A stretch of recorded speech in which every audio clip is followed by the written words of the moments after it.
Hey guys, it's been a while, but I am back once again, Coach Mito, here to teach you guys about VAYNE. VAYNE is one of the OGs when it comes to styling on ADC and showing off your mechanical prowess. She is known as a signature champion for Uzi, Doublelift, and Piglet, who are three world-class greats on ADC. So today, I'm going to be teaching you guys how to pilot VAYNE and give you an idea on what it's like to be a mechanical god. Drop a like and a subscription below to support us and allow us to keep pumping out these insane guides just like this one, and click on the link below as well to head over to our website while we still have our 25% off deal, so don't miss out. To start off, let's go over 5 tips and tricks you can abuse that will help you get a better idea on how to mechanically outplay on VAYNE. But before that, comment down below what you guys think is the best VAYNE skin. Mine is Soul Stealer because I really like the ghostly design, and green is a really nice color. Always curious to what everyone else thinks, you know? Anyways, moving on. Trick number 1, the instant tumble. Tumble is an auto reset, but what if I told you there was a faster way to reset her auto? This is a neat trick that involves VAYNE being really close to any terrain such as a wall or a turret, and by close, I really do mean as if your back or your butt is right against the wall with no space in between. To use this mechanic, first you're going to have to throw out a normal auto attack. Then immediately after seeing your auto go off, tumble into the wall you are hugging, and the animation of VAYNE's Q speeds up your second auto to be released almost instantaneously. Scenarios where this is useful include leashing, since it'll give your jungler an extra auto on the buff without using extra time, and catching your opponent off guard in a duel by firing 2 quick autos. And lastly, this trick helps when you're taking down turrets. While standing beside a wall and autoing a turret, Q into the wall to add extra auto onto that turret to speed up the process. We all know how bad it is to keep whacking a turret as VAYNE, especially with no wave clear, so this is really important. This is a key and staple tactic for VAYNE, as an extra auto goes a long way for her. So let's go over it again. It's a position where you stand near a wall or a structure, auto then immediately Q to reset our basic attack to attack near 2 times as fast. Trick number 2, the Condemn Flash. This trick is fairly common nowadays, but I think it's still something I should go over for people who are new to VAYNE, or just beginners in general. VAYNE's E has a slight animation channel which allows you to input a flash command in the middle of casting the ability. This mechanic catches a lot of players off guard at first glance because they think they're not at an angle to get stunned into a wall, but little do they know you have a flash in your back pocket to re-angle yourself and get that amazing stun. To replicate this technique, you will need to cast your E on something, then immediately flash to a location where the angle lines with your character and their character to shove them into a wall. Use this ability to pick up some extra kills that you wouldn't get, or to possibly save yourself depending on the scenario. Moving on to tip number 3, timing your E. For this tip, it involves one thing: keeping your finger off the E key until you know it's an absolute stun. I cannot tell you how many times I've seen a noob VAYNE player think they know the range of the E knockback and letting a free kill go because she pushed them out of range. It's so tilting, and I just cannot stand seeing it anymore. Sometimes they don't even realize the enemy has flash up, and the enemy just flashes when they get condemned, and they are no longer stunnable. So this piece of advice will emphasize the concept of timing the enemy flashes and understanding when you need to press it. An example would be, let's say your jungler is ganking a bot and the enemy starts to run backwards while running along the wall, and you guys are on the chase. Most players will just tumble in and E as fast as they can, expecting a stun. But what if they have a flash ability or a dash ability like Lucian's E? The safer the play would be to just run them down with autos, as there is little to no risk involved. Sure, sometimes a kill might become lost, but I can't tell you the amount of times someone has messed up a condemned on a free kill and the entire team tilted at them. It's safer to just avoid that tragedy. Let's go over this one more time, as this is really one of the biggest flaws most VAYNE players go through. Hold on to E until needed. Sure, it's okay to test the range in normal games, but if you're going in ranked, just play it safe and don't tilt your teammates. Tip number 4, timing the usage of her R. A lot of people ask me, Midorima, when should I use my R in VAYNE? Do I start the teamfight off with my R key, or do I hold on to it? Well, my friends, allow me to show you the correct timing of when to pop your R and go into God mode. There are very few times where I believe you should start off a teamfight with R. Instances where this is viable would be when you are taking off with a pick and you're coming out of vision so they don't see you until it's too late, or when the enemy is on the run and you need that triple passive movement speed to catch up. The last common instance this would be usable is if a fight begins with the enemy engaging on you and you gotta get them off your trail fast. This allows you to reposition and get to a safe distance away from them during your invisibility. The more effective way to utilize your R is by holding onto it until someone tries to duel you or when someone is engaging on you in the midst of a team fight. Do your best to find a safe positioning and start off the team fight without having to burn your R. This allows you to not only have a safe mechanic to outplay them, but it will also allow you to extend your ult time as you use it right before you get a kill or assist. An example of this would be if a team fight breaks out in the mid lane, you will want to start off by being a normal AD carry, DPSing as much as possible since you shred their front line with just your W alone with Rage Blade.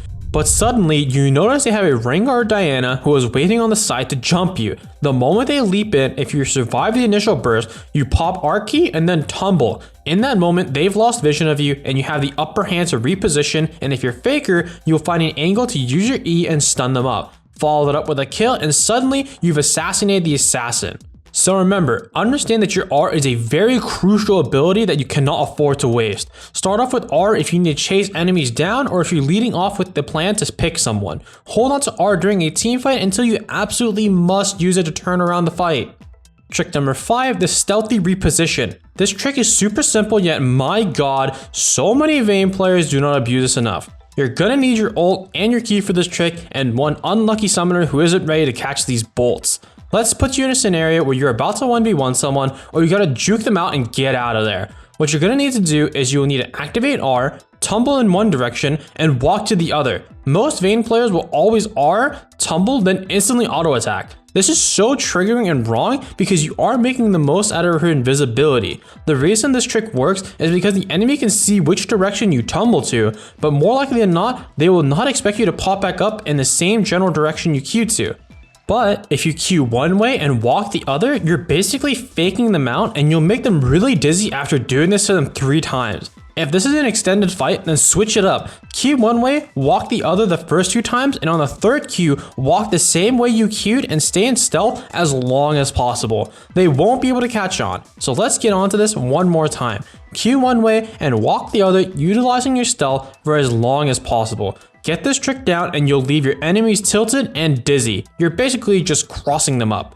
Those are the 5 tips and tricks you will need to know in order to up your gameplay on Vayne. Now let's move on to matchups. Rather than giving a matchup list for each champion, we'll go over matchups against types of bot laners.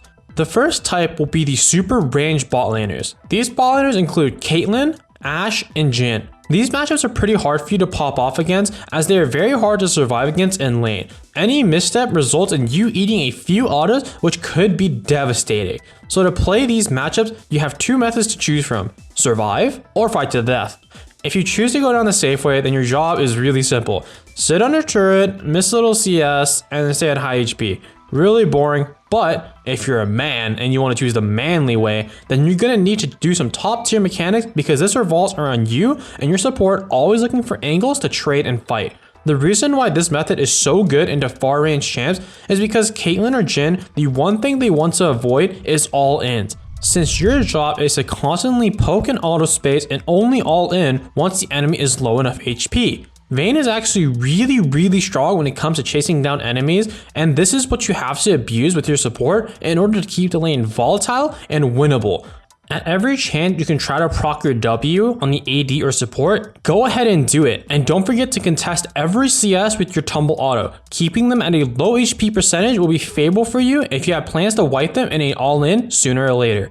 The second category of bot matchups will be lane bullies. This champion consists of Lucian, Kalista, and Draven. To beat these laners is honestly super tough. The best piece of advice I would have for you guys in this kind of lane would be to scale and be safe. You want to play around their mistakes, and the reason why I suggest this method or why I don't suggest going aggressive in these lanes is because if you get behind by even a singular kill, the lane is over. It's just completely over, and recovering from that detriment is really unlikely. If you are both in a volatile lane state, then chances are their all-in will be stronger than yours, and the other factors that come in is even if you get that 1 kill lead, chances are they are still stronger than you or you just made the matchup even. So you don't really even get a chance to push the lead that much. Simply play patiently and go in when your jungler ganks and outscale them in team fights. The last category will be mages. This champion pool consists of Syndra, Heimerdinger, and Cassiopeia. My piece of advice against these champions? Don't do it. You're gonna lose and you're gonna have a miserable time. Honestly, just don't do it. You'll get outshoved, out-traded, outscaled until 30 minutes when you have 3 items. However, if you do get counterpicked into these champions, then by all means, please rush Heshrinker and make it to 3 items. You have one goal in this lane phase, and that is simply to survive. Just don't do it. Everyone knows VAYNE isn't the strongest laner, but she does have some really good spikes that allow her to win the lane. These include completion of Berserker's Greaves, Cutlass, or Bork. If you hone your skills and test yourself enough, you will eventually be able to see the kill angles in lane, but when just starting out, play to scale and smurf it in team fights. With all the matchup talk aside, let's talk about how to lane in general as VAYNE. There are 3 key factors when it comes to laning. Number 1, tumble aggressively when enemies use their abilities. Number 2, isolate the trades. And number 3, keep your wave just outside of your turret. These are the 3 components when it comes to winning lanes, so allow me to go into depth about each of them. Tumbling aggressively does not mean you're always looking to fight. You must have an idea of what can happen to you if you do go in and make that Q tumble. Do they have the CC that can catch me? What is their burst potential? Can I walk back and get out unscathed? You need to ask yourself these questions and learn your limits. You can't just simply tumble auto every time you think they're going to be vulnerable. Mastering when to trade like this takes a lot of time and a lot of understanding to do properly. Work at this and you'll be ahead of the curve if you know how to play aggressive with your Q in lane. Isolating trades means you want to trade with whoever you are hitting in a 1v1 situation. Bot lane is a 2v2 matchup, so when you go for a trade, you want to be kiting to the side where the other guy can't hit you. For example, if the lane matchup is VAYNE Lulu versus Draven Nami, if Draven is on the left side and Nami's on the right or below him, you want to auto and walk to the upper part of the lane if you're blue side. This isolates the trade so you can only get hit by the Draven and your 3 autos only hit Draven himself. And then after you hit your 3 autos, you want to exit the trade so Nami can't get a chance to trade onto you. You do not want to take more damage if you can avoid it, as VAYNE really needs a very high HP pool in order to lane properly.